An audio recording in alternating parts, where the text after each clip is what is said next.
we're honoring our greatest generation for all the men that served during World War II. But personally, I think every generation of American is the greatest generation. It's just that in World War II, they were exceptional. And it made a big difference because that's why we have a democratic society today that we can all live in. And we have a gentleman in the front row who I'm going to introduce who's helping that. So I'm very, very thankful for that. And being a Mayflower descendant, we worked hard to get everything done. We're still fighting that battle.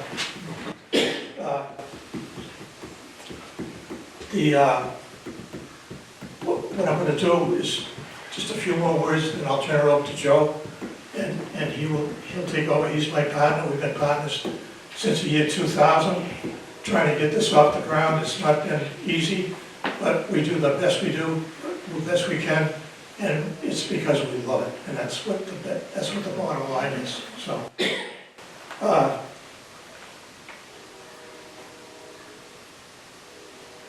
When I introduced Congressman Keating, I'd like to say that he is our present congressman and our future congressman.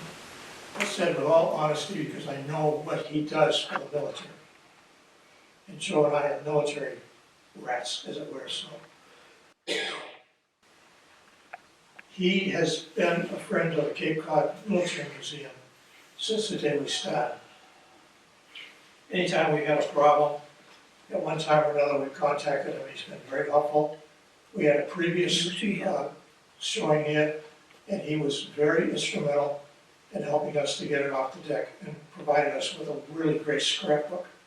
A lot of people don't realize that in his family, they had fought in World War II, and I know his dad was involved with the military too at one time. So that's one of the reasons we're very happy to have him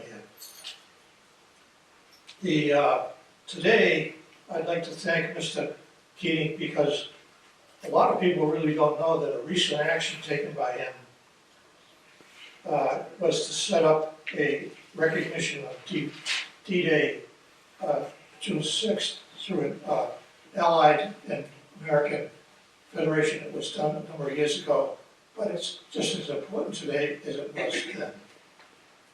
But recently, we all, as taxpayers, have to thank Mr. Keating for saving the Air Intelligence Wing at Otis Camp Edwards, Joint Base Cape Cod. A lot of people don't realize that it was probably Mr. Keating's wing that saved about 140 plus or minus $1 million that goes into the local economy. And we need it. So, thank you, Mr. Keating. We really appreciate that. So with that, I'd like to turn it over to Congressman Keating. And thank you all for being here. Jerry touched on some things that are true. My dad, when I was a young boy, and we learned a lot when we were young, was a veteran service agent for over 3 decades. And I would, when they used to trail the cases that they had in the communities, you would follow the cases. So anytime he was moving out, I would go along for the ride, and I'd learn, even as a young boy, just what, caring and making sure we take care of veterans is all about. And it's something that is ingrained, I think, at a young age, and you appreciate everything that's done. First of all, I want to thank all the veterans that are here, and the families of veterans, and, I'm sure you're here because of that in some respect.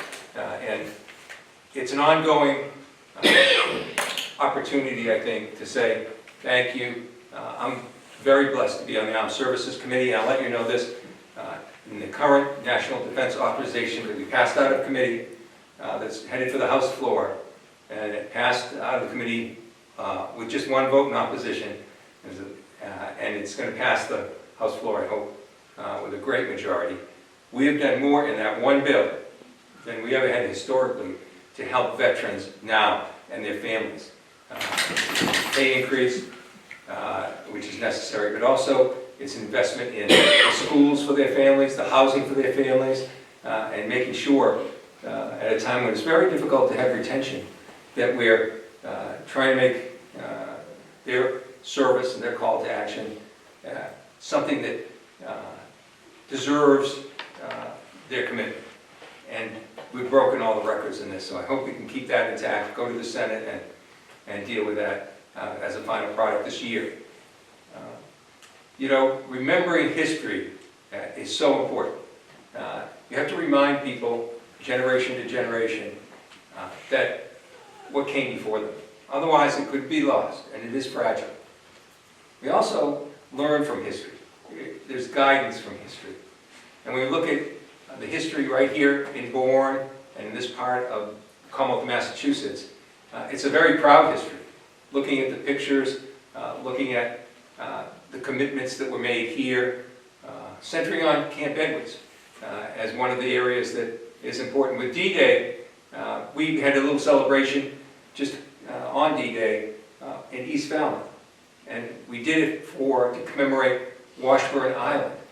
And until I had this job, I didn't realize the significance of Washburn Island, right next door. Washburn Island began in 1942 as the training ground for the amphibious mission that was D-Day. And there it was, right there. They weren't obviously advertising that because of the nature of it, but it was all part of Camp Edwards' mission.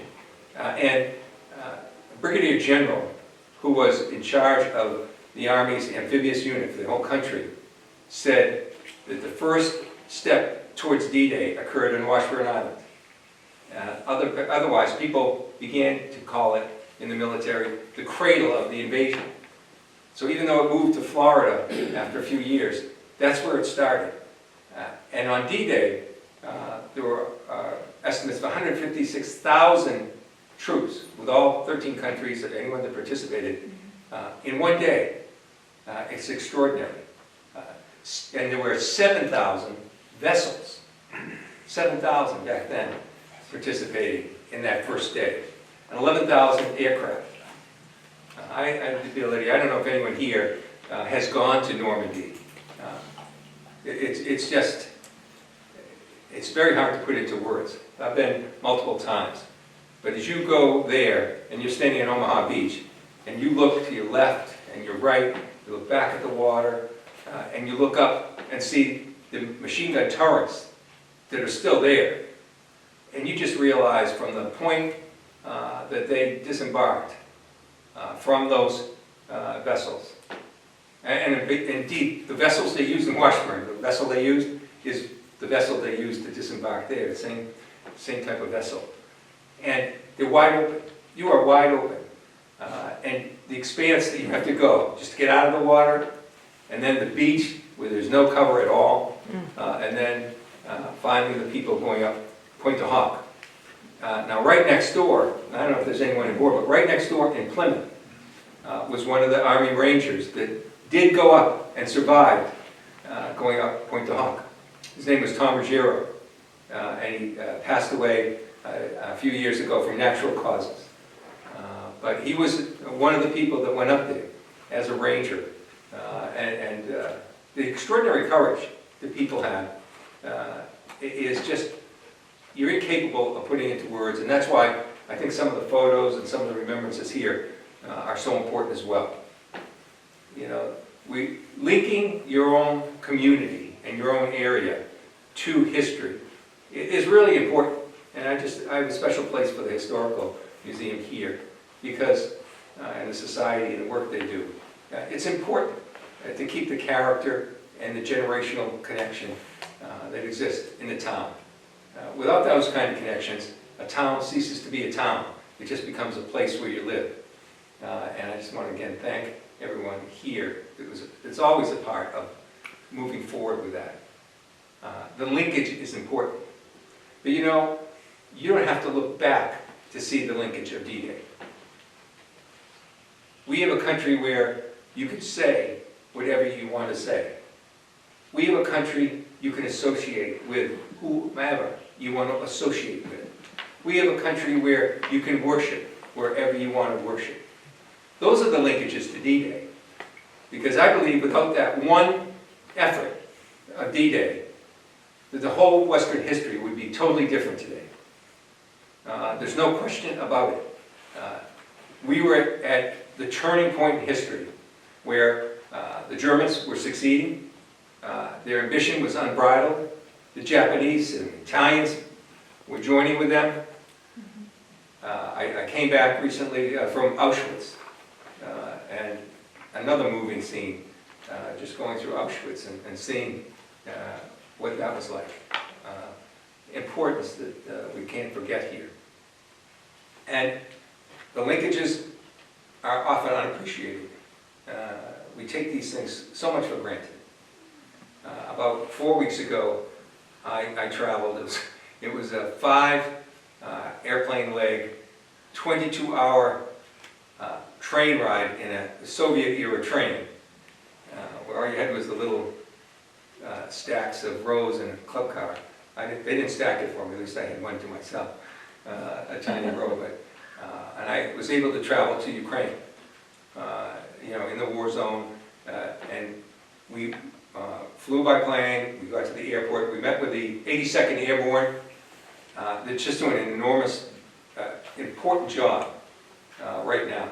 You're hearing a lot about the supplies from not just ourselves, but our allies. There's 56 countries right now in the coalition, all working to support Ukraine because they know how important that is for democracy where they live.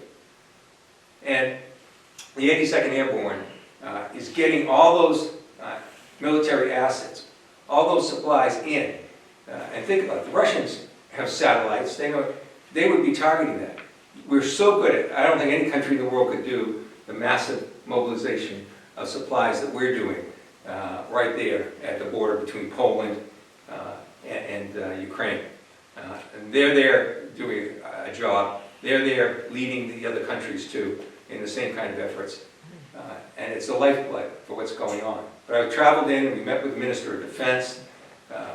We were just the first group after that package, the $60 billion was planned. Actually, we left hours after that was passed. And I was amazed, the people in Ukraine. One thing we did, we went along a wall that went 2 blocks long, and they had a lot of the pictures of the Ukrainians that fought and already gave their lives. Just nothing from as far as you could see up to down, as far as you could go sight-wise, of all those pictures. And the public was there as we were doing this. And what's really amazing, people in the public came up to us and said they were watching live time the House debate that bill for the supplies. I mean, members, that we weren't always watching it live time on the TV. They were there. The 82nd Airborne told us they were watching the whole debate and the passage of that as well. What we do as Americans is as important now as it was back on D-Day. If it were not for the American intervention into World War II, I'm not just saying this is American, I think it's a historical. The Allied efforts would not have been successful. In fact, there wouldn't be that kind of alliance. This alliance we have today, America has the same lead role. I know with my other job as either chairman or ranking member, depending on the year, of Europe, talking to foreign ministers every week, if we falter, it will fall apart. And it's so critical that we continue to do this. The parallels between D-Day and our intervention and the second effort with an illegal, aggressive, and horrendous war that have already, and I'm working with the prosecutor there, Andrei Kostin, over 120,000 war crimes documented already. And horrific, the worst kind of crimes against individuals you could ever imagine, from mass graves to the brutality and sexual assaults of young girls. It is horrendous what the Russians have been doing. But we're there, and the Ukrainians are there to fight.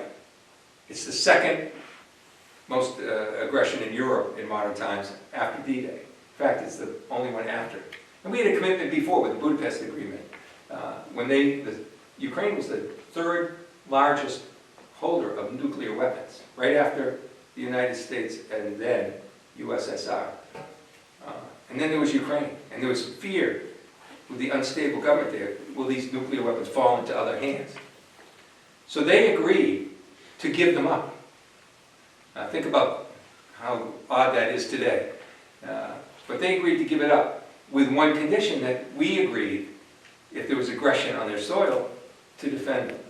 So our commitment to Ukraine goes back to that time.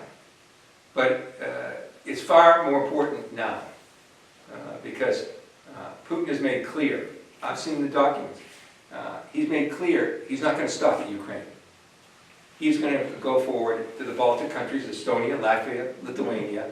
Moldova isn't a member of NATO, but those three are. And we have the Article 5 commitment that if there's aggression against another NATO country, we're obligated to go in and deploy our troops.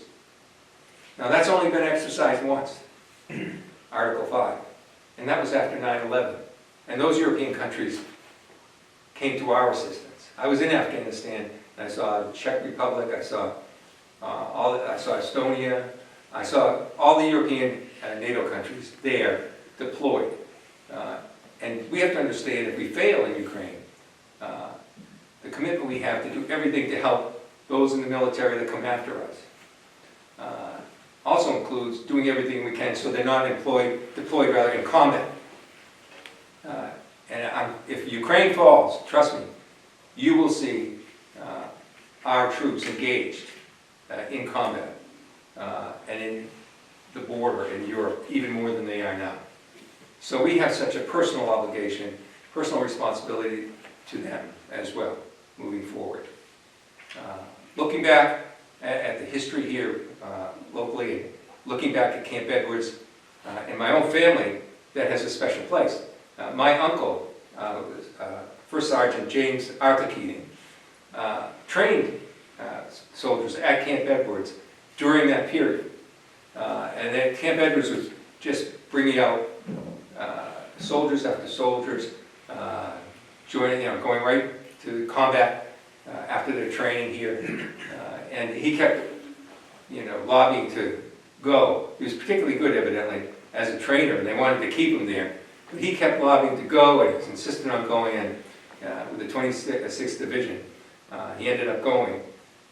And about just a few months after D-Day, he was caught into combat, and as he was going back to his command post, right near the Black Forest in France, one of his men were caught and exposed, and both of his legs were shot. He couldn't move. So he crawled out and dragged that person to a foxhole, maintained cover. He also signaled for the assistance, the rescue people to come in, and he provided cover for them as they took that person who would have been dead and brought him back, and he ended up living. Sadly, my uncle tried to go get someone else, and he was machine gunned in half and lost his life there himself. So he joins 400,000 Americans. That's a pretty big number. Think about that lost their lives in World War II. So when we call it the greatest generation, it clearly was. It was also the greatest sacrifice.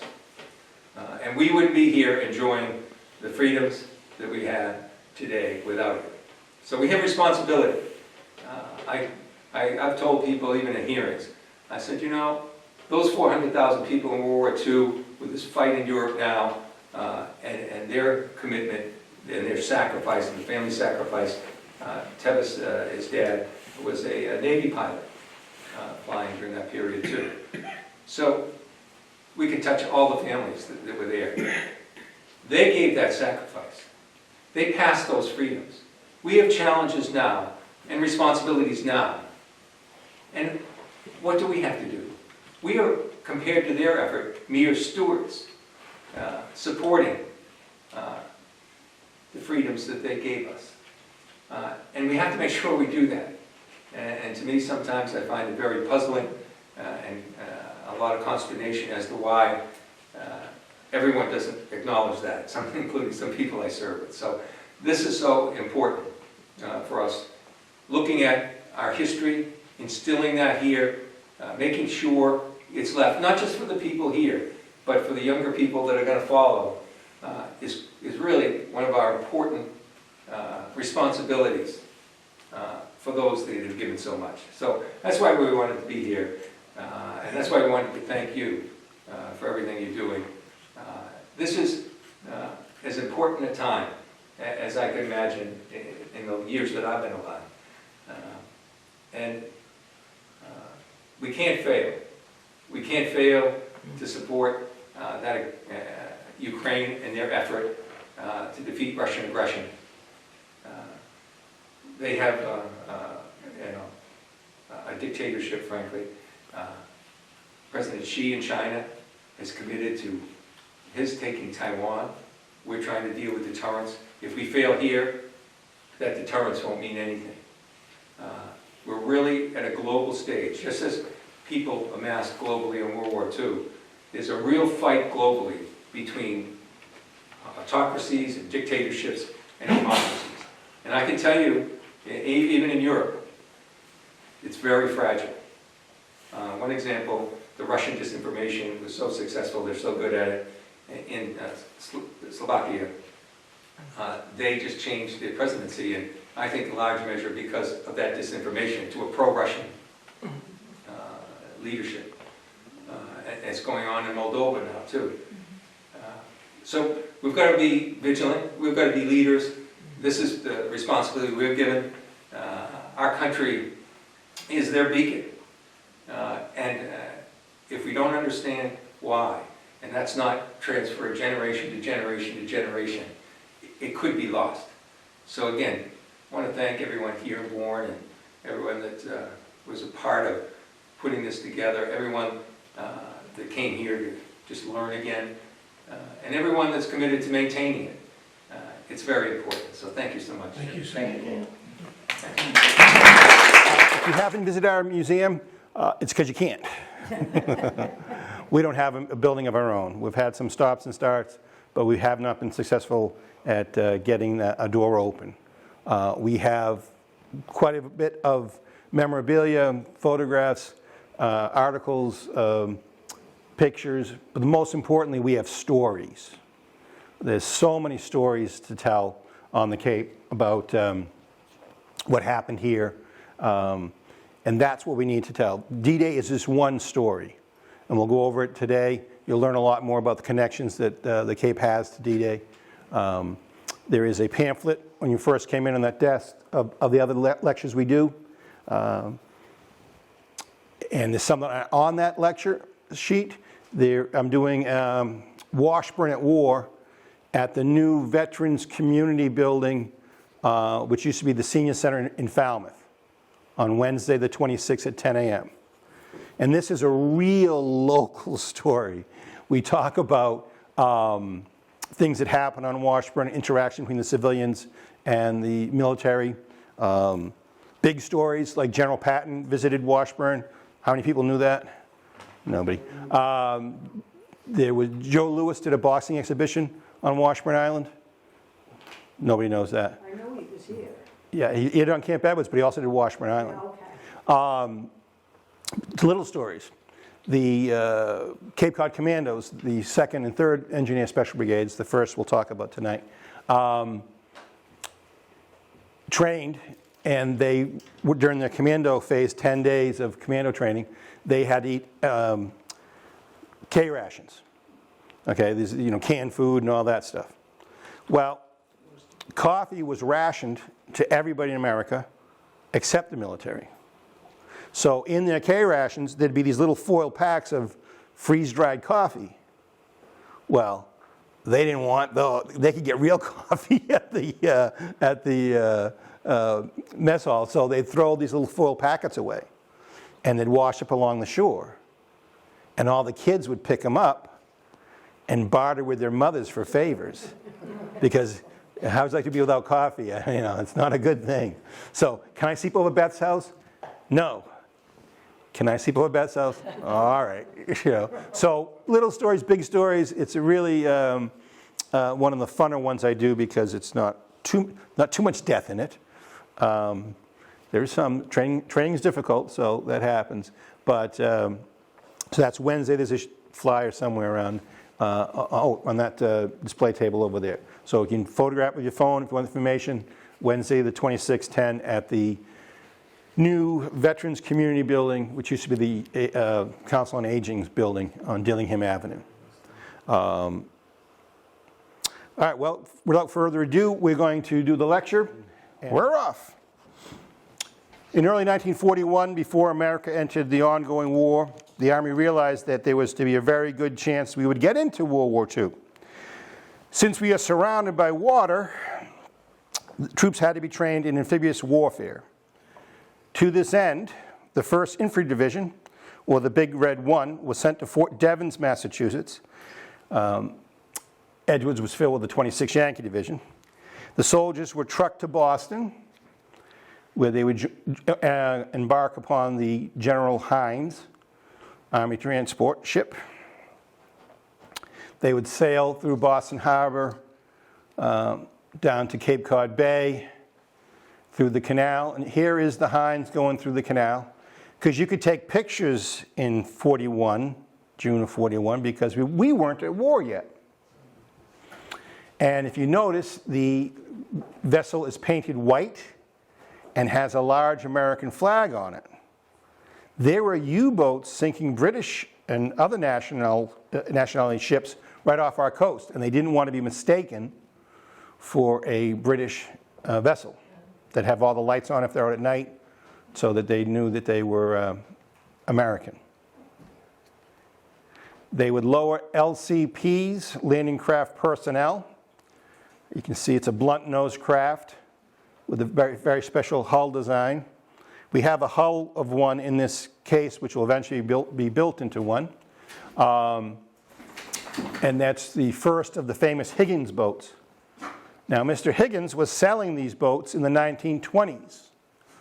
Does anybody know who he was selling these strange craft to? Rum runners, because you could land on the beach, the hull went up in the back so the propeller was protected, drop you off your booze, and back away from shore. So rum runners helped America win World War II because his hull design was already in place prior to the war. They'd climb down scramble nets into the waiting craft. And if you're ever on a scramble net, here's a little thing I learned. Your hands do not go on the rung part because you'd be stepped on by the guy coming down above you. So you would, hands would go on the vertical rope and the feet would go on the horizontal rope. Here she is in Buzzards Bay. The landing craft are heading towards shore. Here they are landing. Anyone recognize that beach? It's Old Silver Beach. That house is still there. And you see they still have the War I equipment. Doughboy helmets, Springfield rifles. Some guys still have the big wool coats. This was the 16th Infantry Regiment of the 1st Infantry Division, and this photograph was taken June 6, 1941, in a strange coincidence. 3 years to the day, the 16th Infantry Regiment of the Big Red One was landing on Bloody Omaha. So the same men who landed on Old Silver landed on Omaha Beach on the same day of the month. In early 1942, the war was not going well for the Allies. Japan had damaged the Pacific Fleet with the attack on Pearl Harbor. They had taken the British fortress of Singapore. They were pushing American and Filipino forces into Corregidor. Rommel had pushed the British back into Egypt. The Germans had taken Stalingrad and were at the gates of Moscow. FDR and Churchill were worried that Stalin would sue for a separate peace with Hitler. In what would have been a completely futile act, they came up with a plan to invade France with an attack force that would cross the English Channel from Dover to the Pas de Calais in what was named Operation Sledgehammer. The two-division attack would have a negligible effect upon the Eastern Front, but would show the Russians they were not fighting alone. To facilitate this crossing, the governments decided they needed large boats with shallow drafts. ferry boats on the East Coast were confiscated by the government. This included the Martha's Vineyard ferry, the Noshon, and I mean confiscated. The Vineyard steamer Noshon company wasn't compensated. They went out of business because their boat was gone. The Noshon was not designed for crossing the Atlantic, where there are very often 60-foot waves. So her front was shorn up with timbers. She was painted gray, and they put a 3-inch cannon on her rear for protection. So that is the Noshon going through the canal.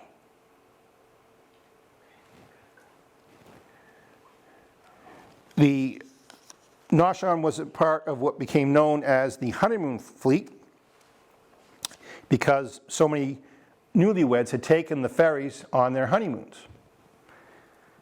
They were attacked by German U-boats mid-Atlantic, and the Germans were very excited seeing these big ships in the distance, and they fired a salvo of torpedoes at them. And because the craft were so shallow in draft, the first salvo of torpedoes went underneath the ships. They adjusted their torpedoes and they sank the ferry Boston, the ferry New York, and a 4-stack Lend-Lease destroyer that had sunk, was sunk with the crews. It rescued the crews of the two ferries. The Noshon was taking invasive action, and its rudder got stuck. So at full speed, there's the Noshon in the middle Atlantic doing donuts. Now, surprisingly enough, she wasn't torpedoed. And I think it's because she was doing the donuts, because she's going around in circles, and they couldn't get close because she's firing her 3-inch gun. So it'd be very hard to plot when the ship, where it would be when your torpedo struck it. So they left it alone. It fixed its rudder, made its way on its own to Dublin. And by that time, things had started to change. The Russians were surrounded the Germans at Stalingrad. El Alamein had happened, and the Rommel was stopped and started to be pushed back. So the crazy plan of Operation Sledgehammer was canceled, mercifully, because it would have been a suicide mission. But since the Noshon was already over there and the British owned her, they turned her into HMS Noshon, a hospital ship Noshon, number 49. The Noshon was off the beach of Utah. It was the first ship to carry wounded soldiers from Normandy back to England. Sergeant Jerry Robbins of Falmouth fought with the 2nd Ranger Battalion, Omaha Beach. He was wounded in the leg on June 9th.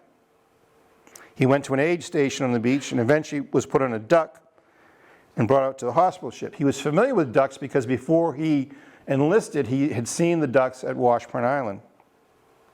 He was on morphine, but he noticed the ship seemed very familiar to him. When told it was a Noshon, Jerry sat right up and said, "Forget the hospital, take me home." The Army needed to train troops in shore-to-shore amphibious warfare in anticipation of Operation Sledgehammer. The Engineer Amphibian Command and the Amphibian Training Command was set up on Cape Cod in June of 1942. The 1st Engineer Special Brigade was formed on Washburn Island in Falmouth.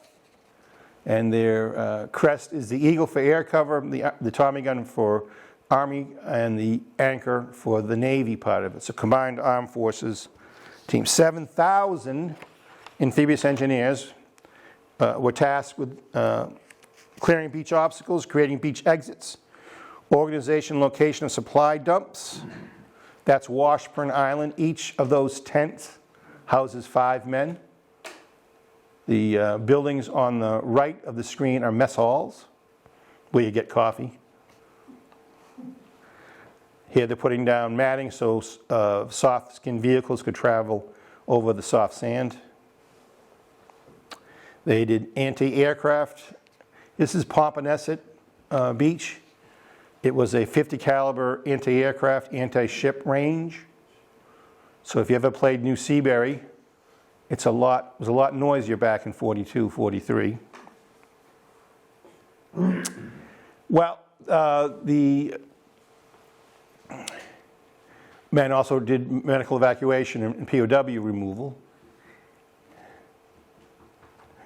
So when they found out they were going to be sent over to Europe for the rest of their training, 2 young officers went into the town of Falmouth and bought every bottle of 151 rum in the town. They filled their footlockers with the rum. The other officers took their possessions and forced them into their footlockers. So this is why they are the greatest generation. The 1st Engineers Special Brigade duties were deemed so important that the ESB was eventually expanded to 15,000 men. The 1st Engineers Special Brigade landed in, because they canceled Sledgehammer. They first went to North Africa as their initial landing zone. Here they are landing in North Africa. They landed in Sicily, Italy, and most importantly, Utah Beach, Normandy. They landed 30 minutes before the regular troops, and they had a 30% casualty rate.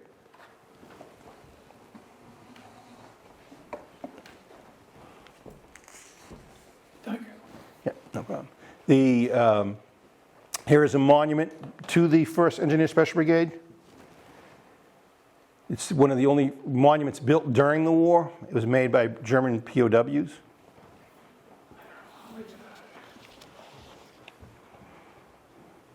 One of the most important items that was essential for a successful landing on D-Day was one of the smallest.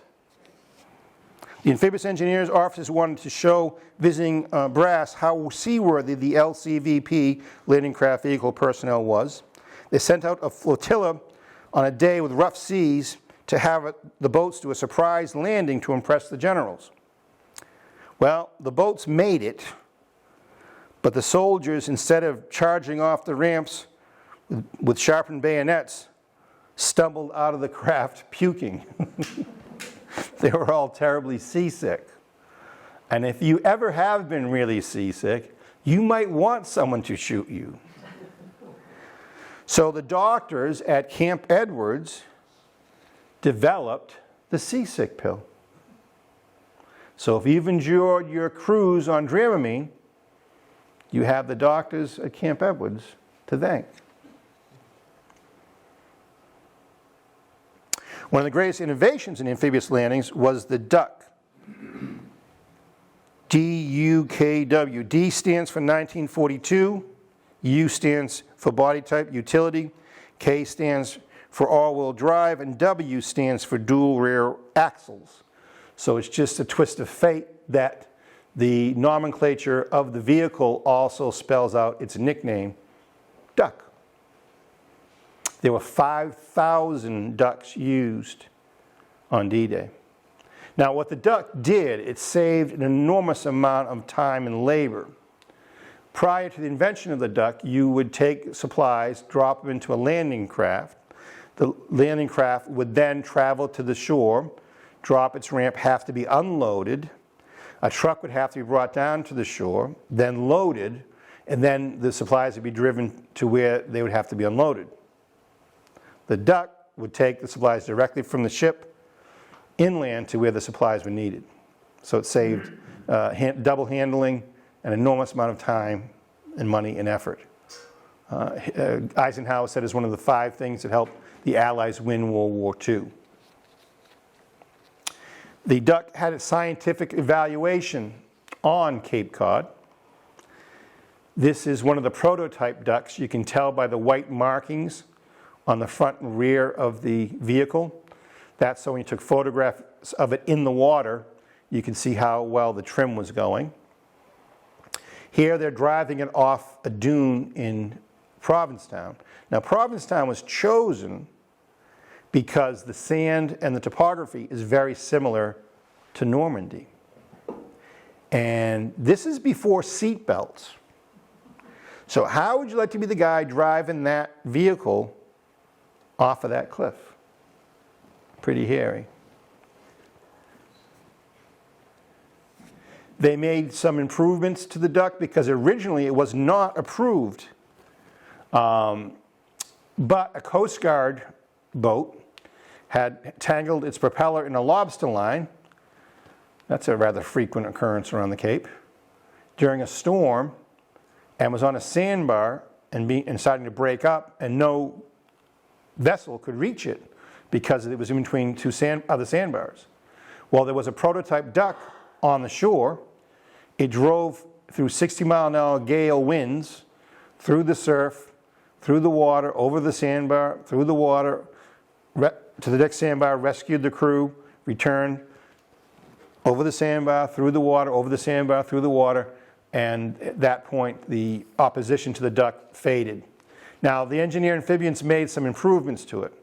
You can see that metal shield in the front of the duck. That's called a dive plane, because the original duck, if it hit a steep wave or came down a steep embankment, would submarine into the wave, and the water would cascade over the windshield. So what that plane did, it would make the nose of the craft rise up with the wave, and like a surfboard, so you would not submarine the vehicle. They increased the power of the bilge pumps and their operations, and it became a very successful craft. This is South Cape Beach, Mashpee. You can see the ducks in training. There were 32 ducks a day delivered by rail to Camp Edwards.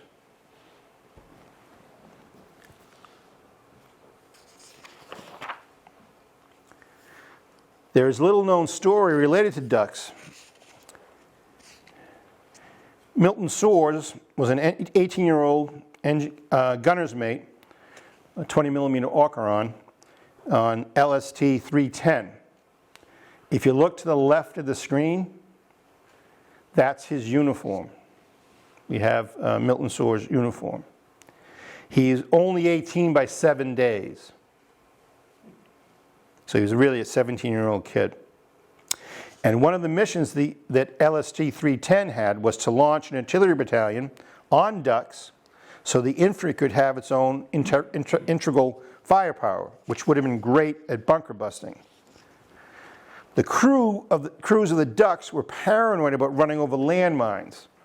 Quite a few had been hit in Sicily. So they layered the floor of their amphibious trucks with sandbags to absorb the blast. Now, sandbags are very heavy, which made the ducks ride lower in the water. As we know, the sea was very stormy and choppy in Omaha, so waves were splashing over and made the sandbags wet. Wet sandbags are super heavy, which made the duck ride lower.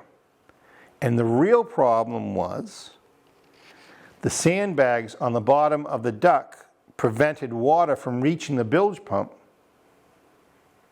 So the duck filled with water, and Milton Soares had to watch helplessly as 13 of the 14 ducks launched from his craft sank. There was a standing order on D-Day that no ship could stop to help anyone in the water because of this tight timetable of the invasion. What's even worse, there is a device called a life belt, and that's in front of Milton's uniform. And the crews of the artillery pieces weren't well trained on them.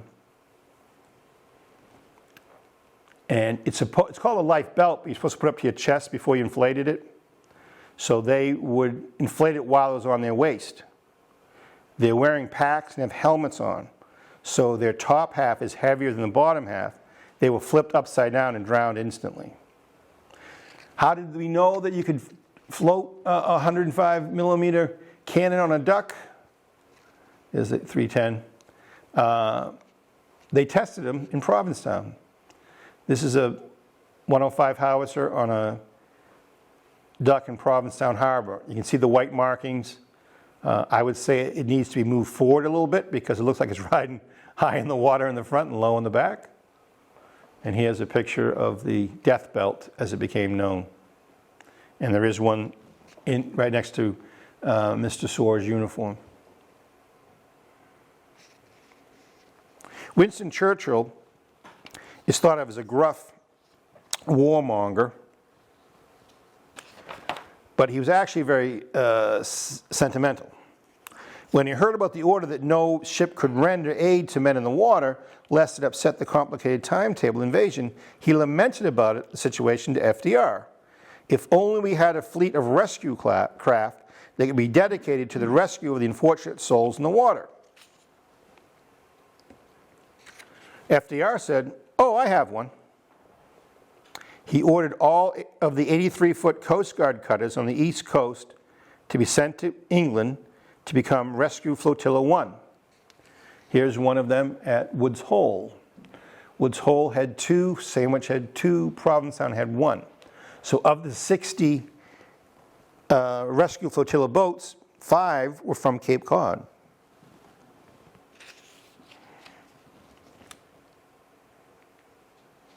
I couldn't prove which ones were where because I didn't have a number of the Coast Guard boats. Luckily, this poor quality photograph of the sinking of the Jones, which blocked the canal in 1942, you could read the number, 34. Well, there was a conversion chart. U.S. Coast Guard number 6 of the flotilla was 83-foot, boat number 3, 34. So that boat you saw in the canal became rescue boat number 6. And the boys put skull and crossbones on it. They rescued 400 men on D-Day alone. And over the course of the invasion, the next few days, rescued over 1,375 souls. They're also called the Matchbox Flotilla because they were made of wood and had gasoline-powered engines. So if they were hit a mine or hit by a German shell, they would have gone up like a Roman candle. They had another nickname from their crews, which were the Jeeps of the Deep, because they could go anywhere. Now, the men in the water were weak and their limbs wouldn't respond, so even if you threw them a life ring, they weren't strong enough to hold on and be pulled into the boat. So one member of the Coast Guard crew would don a survival suit. They'd tie a rope harness to him. He'd swim over to the stricken soldier in the water and bear hug him, and the crew would drag the rope and drag both men on board.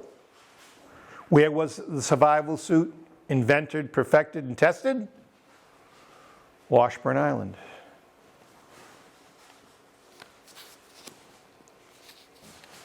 Here are happy boys at work from Woods Hole.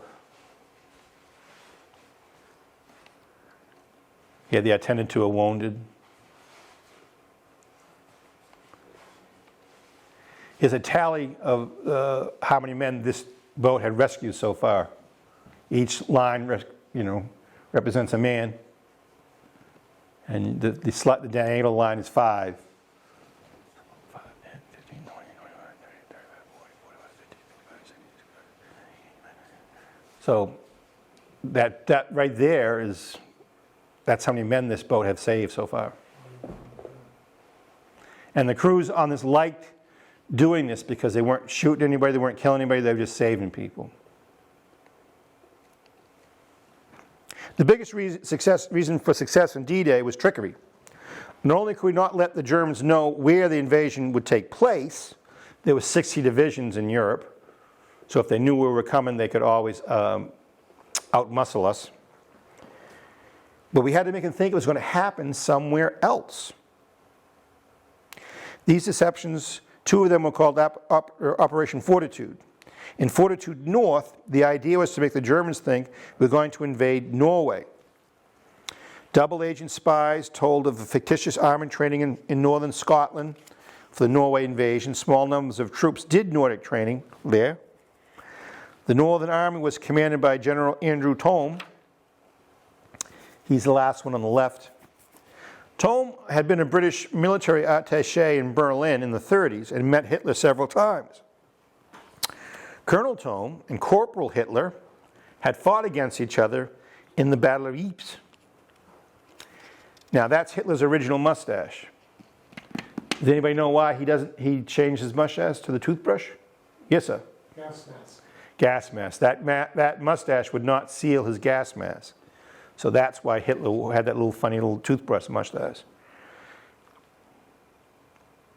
They thought if Hitler knew the commander of the invasion, it would make it seem more real to him. How did Cape Cod help with this endeavor? General Fred Walker, commander of 36th Texas Infantry Division, was ordered to turn over one of the buildings on the Camp Edwards so it could be used as a Norwegian language school. Advertisements for Norwegian teachers ran in local newspapers in the hopes that German spies would see them. There was a very large active German spy ring in America. Every spy in England had been turned and caught or killed, but we had German spies in America that weren't. Other Texas troops were sent to New Hampshire to learn mountaineering. The British asked neutral Sweden if they could use their airfields once the invasion had started, knowing that requests would get back to Hitler. The ruse worked so well that several elite German units were kept in Norway till the end of the war and never fired a shot. The most important deception was Operation Fortitude South. This plan was to convince the Germans that a real invasion target was the Pas de Calais of France. This is the most logical location, as it was the closest point to England. They put the Germans' most feared general in charge of the fictitious 1st United States Army Group, Mass Resident George S. Patton. Double agent spies told the Germans that the landings in Normandy were going to be a ruse designed to pull troops out of the Pas de Calais area, which is going to be the real invasion sport. This is very believable, as the Allies had done something similar during the invasion of Sicily. One of the biggest tricksters in Fortitude South got his start here on Cape Cod. Noted journalist and publisher Ralph Ingersoll enlisted as a private in 1942 after he was tipped off that the 41-year-old was going to be drafted as a way of stopping from criticizing isolationists in his newspaper. He was the editor and owner of PM newspaper. It was very different in that it had no advertising. The reason it had no advertising is that they could print whatever they wanted to without fear of repercussion. And he was very pro-war. He wanted us in the war ASAP. The Republican Party at the time was very isolationist, and so his Republican draft board were going to draft him in the Army as a way to shut him up. Well, he beat the system because he enlisted. When you enlisted, you could pick where you were sent, what unit you would be sent to. And he decided on the amphibious engineers, as he figured they'd be the first ones to enter combat. He attended his basic training at Camp Edwards, and he kept his nose clean and did a very good job as a private, which is kind of an insult because he had been an officer in the 1920s. He was the top marksman in his group. He eventually was brought over to the headquarters of the Engineer Amphibian Command and met General Nolte, and was given a commission as an officer. There, he learned all about amphibious tactics. In fact, he wrote training manuals on how to invade. He simplified things for the common soldier. He followed Nolte to England, where they worked on the original plans for D-Day. He and some others came up with an idea of having a ghost or phantom army. And his stroke of genius was this. He saw the British building dummy vehicles out of wooden canvases. And he wondered, why couldn't they be made out of inflated rubber? He sent the idea to the Pentagon, and they let him go visit the Goodyear rubber plant in the USA and asked the engineers there if they could make dummy vehicles out of rubber. And they said it would not be a problem. So you can see there's the dummy tank next to the real tank. By the way, you had to have one real tank in the unit, because from the air, you can see the tracks the tanks make. So if you just had dummy tanks and there were no tracks leading up to them, you'd know they were fake. They always had to park one of the inflated tanks in the tracks of the real tank. They were dummy airplanes, trucks. It's much easier to move that one around than the real one. Those are not real ships. Those are balloons. And this is from low altitude. The German reconnaissance planes were flying at much higher altitude, so there's no way they could tell that they were fake. And to keep the Germans in place, you had to have massive amounts of ships and tanks and planes to make them fear that this huge army was going to attack. They did other things. They had fake radio traffic. They had fake patches. They'd send guys around in these fake patches, and they'd talk it up in bars and make themselves obnoxious so people would notice their patches and stuff like that. So they'd get newspapers, reports and all that, so that if there were any unturned spies, word would get back to the Germans that way. The ruse was so effective, the German Fifth Army did not leave the Pas-de-Calais to go into Normandy until mid-July. So we got a month and a half where this huge army did not attack our troops to build it up. German generals interviewed after the war were so convinced that we were going to attack the Pas-de-Calais that one of the first questions they asked would be, "You were going to attack the Pas-de-Calais, right? And just because Normandy went so well, you changed your plans." And they'd say, sure, that's what we did. But that's not what happened. We never planned on attacking the Pas-de-Calais. In early June 1944, the RAF Coastal Command initiated Operation Cork. This was round-the-clock patrolling of a large cork-shaped area of ocean running from Southern Ireland to the Bay of Biscay to the English Channel. There were 12 interlocking patrol zones searched by aircraft equipped with ASV radar. ASV stands for Air Surface Vessel Radar. This was a key element in protecting Operation Neptune, the naval part of Overlord, from interference from U-boats. 350 aircraft involved covered every zone every 30 minutes. The 30-minute interval was chosen as that was how long it took to recharge a U-boat's batteries after it did a crash dive.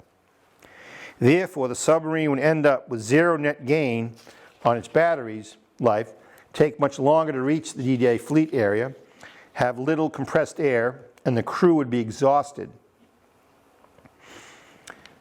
The Navy was very involved in this operation, using PBY-41s, which is the heavily modified B-24D. The Cape Cod Connection.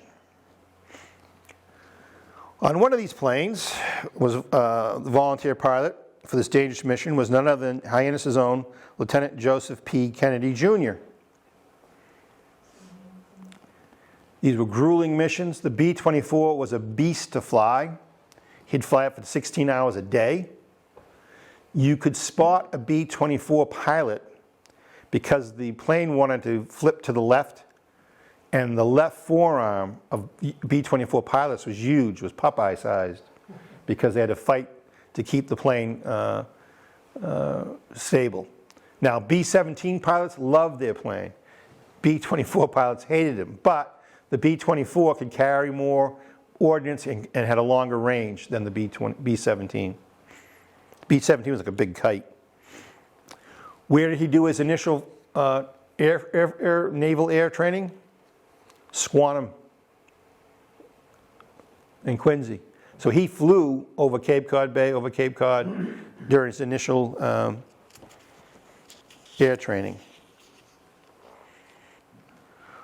Off the shore of Utah was an 18-year-old seaman first class named Lawrence Peter Barra, better known as Yogi.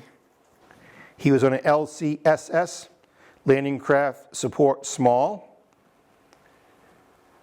This craft was not meant to land, but to guide the LCPs because it had a prow, could sail better and faster, and give them support.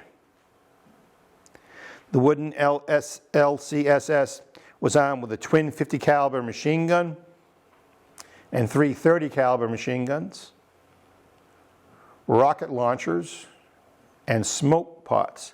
Those rings in the back would have a smoke pot, so they could make a smoke screen to protect stricken vessels and so forth.